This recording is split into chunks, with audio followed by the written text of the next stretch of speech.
ఉంటుంది అట్లా. ఓకే. అంటే మీరు మీకు ఎమ్మెల్సీ పదవి రావడానికి, ప్రభుత్వం రావడానికి ఇన్ని ప్రతికూలతల మధ్య కారణం ఎవరు? అనుకూలంగా వచ్చినా ప్రతికూలంగా వచ్చిన పార్టీ నన్ను ఆపిన పార్టీ మంచి కొరకే ఆపింది. ఓకే. అవకాశం ఇచ్చినా ఇస్తుంది, రేపు అవకాశం పెంచినా పార్టీ పెంచుతుంది. ఓకే. సో అంటే అవకాశం పెంచిన పార్టీ పెంచుతుంది అంటే మంత్రి పదవికి ఛాన్స్ ఉన్నట్ట? మంత్రి పదవి ఇస్తే మనం నష్టమేంది కాదనేది ఏముంటది, ఇవ్వకపోతే బాధపడేది ఏముంటది. ఓకే. Mentally both ways. అరే ఫస్ట్ ఇప్పుడు సతీభాయ్ ఫస్ట్ లిస్ట్ని నా పేరు ట్రోల్ అయింది. అవును. 13th 14th నెంబర్ అని పెట్టి ఎక్స్ 10 క్యాబినెట్ అని చెప్పి ఫస్ట్ మనకి మంత్రి ఇచ్చి తర్వాత ఎమ్మెల్సీ ఇద్దామని అనుకుంటుంది పార్టీ అని అదంటే అయింది. నాకు తెలుసు కదా, నా పేరు వచ్చి నేను ఆ పదవిలో ఉన్నప్పుడే అది వాస్తవం అని అంగీకరిస్తాను. రైట్. ప్రచారాలు ఇంకేం జరిగినా కూడా పట్టించుకునే స్థితి నాకు మొదటి నుంచి అలవాటు. సో అలాంటప్పుడు ఇప్పుడు చాలామంది అన్న ఎలిజిబిలిటీ ఉన్నది జెన్జీలో మీలాంటి వాళ్ళు ఉండాలి, కొంచెం ప్రజల కొరకు ఒంటి వస్తుంది. అవును. అది ముఖ్యమంత్రి గారు చూసుకుంటారు, పార్టీ చూసుకుంటారు. నా అవసరం ఉన్నది అని అనుకుంటే.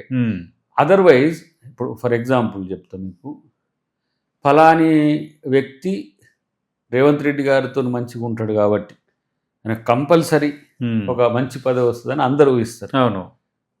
ముఖ్యమంత్రి గారితో నేనున్నంత సాన్నిధ్యం అంటే మీన్స్ రాజకీయంగా వారికి రకరకాల వివిధ కోణాల నుంచి వారికి ఆత్మీయులు ఉంటారు, దగ్గర ఉంటారు. అవును.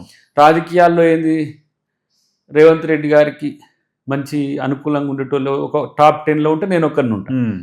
వారే ఇచ్చేది ఉంటే ఎప్పుడో అది ఇచ్చే పరిస్థితి ఉంటుంది. ఓకే.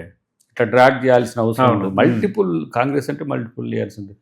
అట్లా కూడా ఇక్కడ దానికా పార్టీ తీసుకొచ్చింది అంటే ముఖ్యమంత్రి గారి సహకారం, పార్టీ సహకారం ఉన్నట్టే కదా. రేపటి రోజున అందుకనే చాలా మంది ఇది ఈ క్వశ్చన్ వచ్చేటప్పుడు కొన్ని ఇంటర్వ్యూలు కూడా ఎందుకు ఆపుతుందంటే, ఒక మంత్రి కొరకు ఏమైనా ఇంటర్వ్యూలు చేయించుకుంటుంటే కూడా నేను చాలా ఈ మధ్యన తగ్గించిన. ఓకే. ఇప్పుడు అడిగిపిచ్చే ఇట్లా వచ్చారంటే నో, మంత్రి పదవికి నేను ఎలిజిబుల్ కాదనేది లేదు. రైట్. అకాడమిక్గా నా అంత హై స్టాండర్డ్స్తో ప్రొఫైల్ చాలా తక్కువ మంది ఉంటారు. At the same time Telangana సామాజిక భౌగోళిక రాజకీయాల్లో ఆ స్థాయి అవగాహన దాదాపు నేను అనుకుంటే ఒక 3000 పైచిలు గ్రామాలు తిరిగి ఉంటాను ప్రతి ఉత్తర తెలంగాణ. తర్వాత రాజకీయంగా మనకు జాతీయ అంతర్జాతీయ రాజకీయాల మీద అవగాహన ఉన్నప్పుడు రాష్ట్ర రాజకీయాల్లో మనం ఎంత మేరకు చేయొచ్చు అనేది అంచనా ఉంది. కానీ నీ అవసరం ప్రభుత్వానికి పార్టీకి ఉందా అనే దాని మీద ఆధారపడే మంత్రి ఉంటది కాబట్టి వస్తే కాదనేది లేదు, రాకపోతే బాధపడేది లేదు. ఓకే.